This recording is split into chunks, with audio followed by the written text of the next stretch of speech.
9 Coaches Waiting is a then-contemporary suspense, Gothic romance novel by Mary Stewart, published originally in 1958. The setting is the late 1950s, contemporary to the time of its first publication. The novel tells the haunting tale of a young English governess, Linda Martin, who travels to the Château Valmy, near Thonon-les-Bains, France, to take care of 9-year-old Philippe de Valmy, though she finds herself tangled in a plot to murder her charge and tries to save him, which eventually results in the revelation of a dark secret. Linda's name is short for Belinda, or for pretty, as her mother used to say, but she goes by Linda throughout the book. In keeping with Linda's background in poetry and other literature, Stewart employs chapter epigraphs with quotes from the works of numerous poets, playwrights, and authors that fit the themes or actions of each scene. Among these are lines from Macbeth, King John, and Hamlet by William Shakespeare, as well as from his sonnets 88 and 90.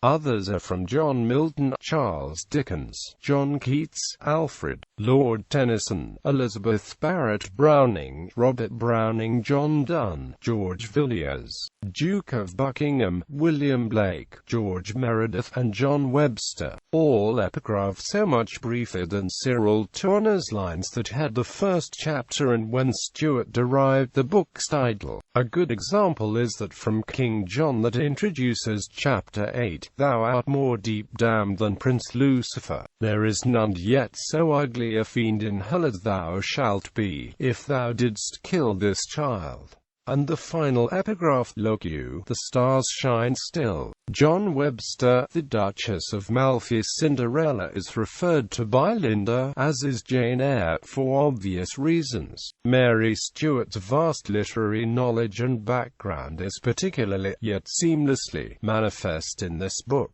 Synopsis. Linda Martin lands in Paris on a cold, grey, rainy day. She is on her way to her new post as governess to the young Philippe, Comte de Valmy. Linda, who had been orphaned herself, quickly befriends Philippe, who has also lost both his parents in a tragic accident. The 9-year-old boy lives with his aunt and uncle in the vast and ornate Château Valmy in the alpine French countryside not far from Geneva, Switzerland. Château de Valmy, Philippe's uncle, runs the estate on behalf of his underage nephew until the boy inherits in 6 years and has arranged for a proper English governess for his charge. When Linda arrives at the imposing 18th-century manor, she is at once enchanted by its beauty and history, but is also immediately struck by the sense of menace and doom surrounding its inhabitants. Château is a charismatic force of nature and quite charming, and, when Linda meets his dashing and devastatingly handsome son Raoul, she understands a bit more about the de Valmy heritage and what makes this family tick.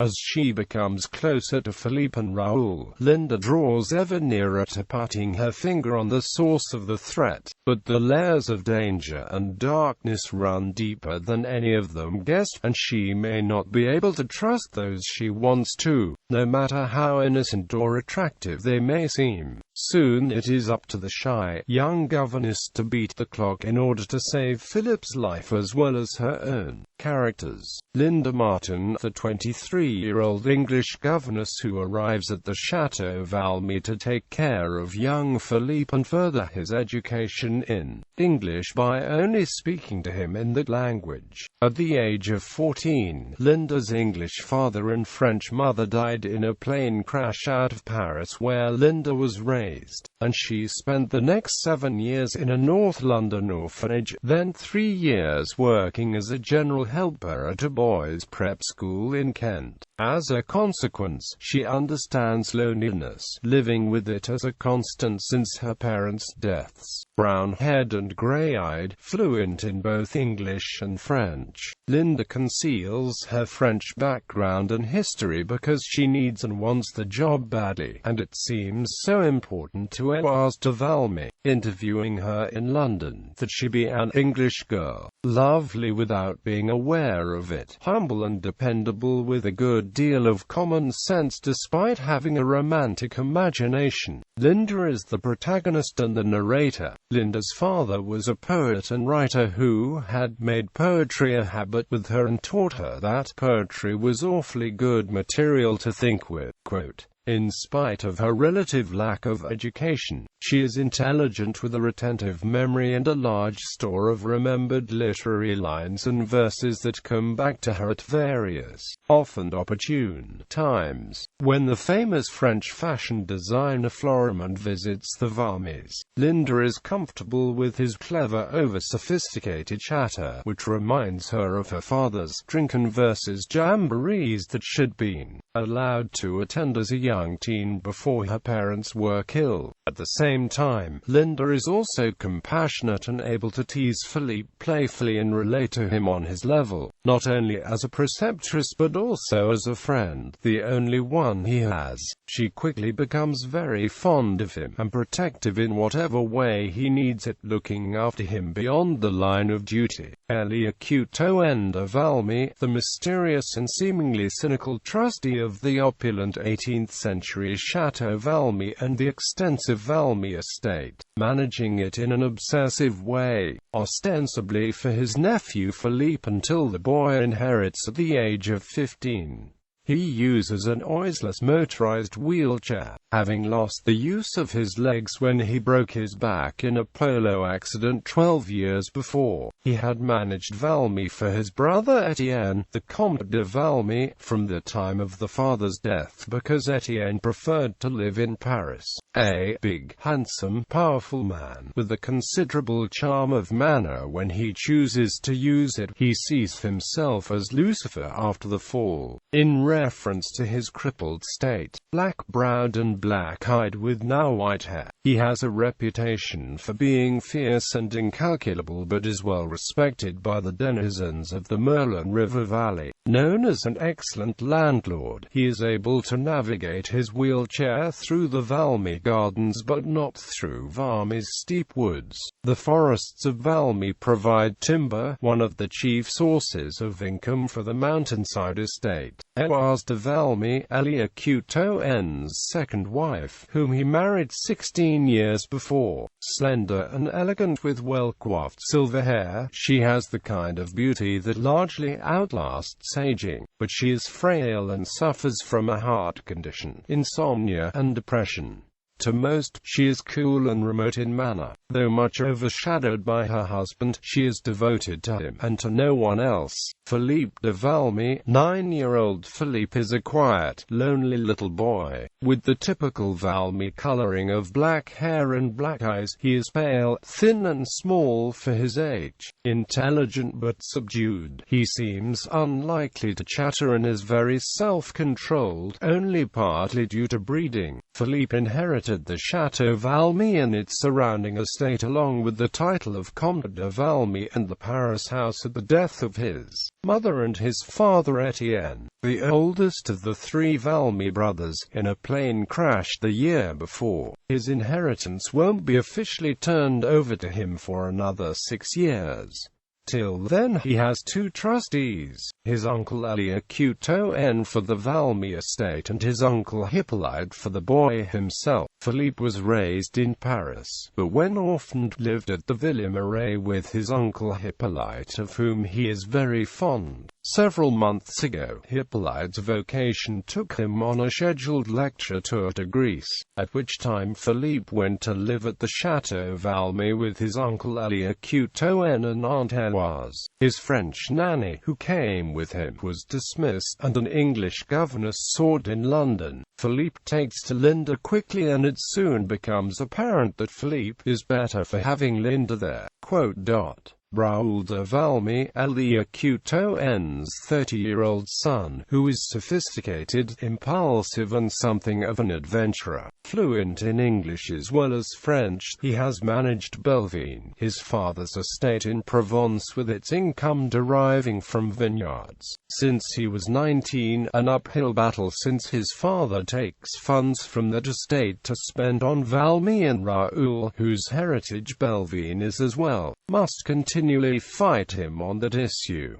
Raoul, whose English mother died when he was 8, was a quiet, lonely little boy much like Philippe. He was raised at the Château Valmy in the same rooms that had housed his father and uncles as children, and now the abode of Philippe. When Raoul was 14, his father remarried, but Eloise was never a mother to him. For quite some time, Raoul has lived most of the year between Belvine and Paris. In appearance, Raoul could be a duplicate of what Château-Valmy must have been 30 years ago. Tall, dark and handsome, his personality makes as strong an impact as his father's, and he also can be very charming. Raoul is the only person who has ever stood up to his father and got the better of Château-Valmy in an encounter. However, unlike Château-Valmy's, Raoul's voice holds an undertone of laughter that unmistakably his. Raoul is a bit wild and always the subject of gossip, though nothing like his father and Uncle Etienne were at the same age. Raoul has never known the type of carefree life they had lived. The Château Valmy is a big place to be alone in, and was never a house for children in Raoul's experience, and he has sought anodynes to loneliness in ways different than Linda has, only in part because he's led a life of wealth and privilege. The loving home Linda was raised in is nothing like the one he knew. Hippolyte de Valmy, Château-Valmy's kindly younger brother, who is an archaeologist of some repute. He inherited the Villa Marais, a mansion with a fairly large property at the edge of Lac Château among similar properties lining the lake, a few kilometers below the Valmy estate and situated outside Thonon-les-Bains.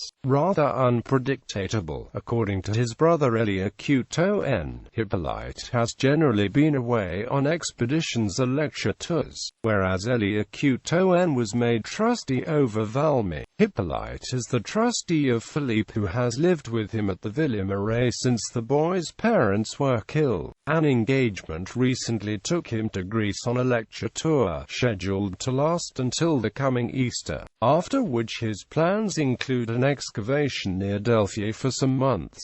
The Villa Marais has been shut up until his return. Linda views Hippolyte as her deus ex machina, to whom, when he comes home, she will be able to turn Philippe over with complete confidence for the boy's care and safety, and who will also be able to deal with the Valmy crisis. William Blake, a good-hearted, shy Englishman in his 20s who is a university-educated forester at Dieudonné, the estate across the Merlin River from the Valmy estate, and the only adult Linda trusts with certainty, partly because he has absolutely no connection to the Valmys and has a life completely separate from them. Huge and blonde, with a bit of a stick-in-the-mud disposition, William speaks almost no French, but likes living in the area while he researches conifer diseases for an advanced degree in forestry, a subject on which he can wax enthusiastic. Much of his time is spent in a chalet-style log hut high up in the Dieudonné woods. Sometimes he sleeps at the Cocarde-in-Soubirous, the village in the valley, where some English is spoken and he can get a good meal. He also does some climbing with friends in the region. On occasion, whenever he meets someone from England, he dreads the all-too-frequent comment his name William Blake produces, Little Lamb, who made the From Songs of Innocence by the English poet William Blake, and he's grateful when Linda doesn't bring it up, although she does guess which line he finds trying. Linda confesses she prefers tigers herself, which prompts him later to tell her she's already found one in Château Valmy. The next first time she runs into William, Linda thinks of him as the one English lamb in My Pride of French Tigers, but doesn't say so. William is Linda's first, and then backup plan when crisis comes. Bernard, Le Valmy's caretaker, who has been in Le's employ for 20 years and would do almost anything for him. He serves Le in a broad range of capacities, including as a chauffeur when needed.